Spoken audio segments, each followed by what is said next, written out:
Hello আমার প্রিয় বন্ধুরা, কেমন আছেন সবাই?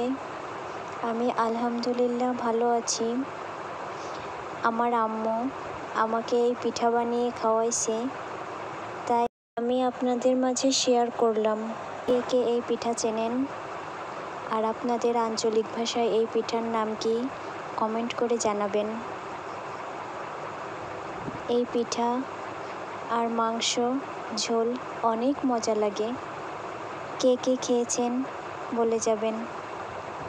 চালের গুঁড়া দিয়ে এই পিঠা বানানো হয়। আমাদের আঞ্চলিক ভাষায় এই পিঠাকে সেয়াই পিঠা বলে। খুবই মজাদার পিঠা।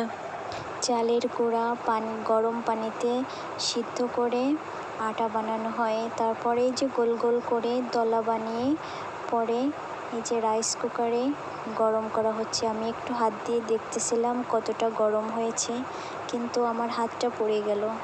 সেই মজা হয়েছিল।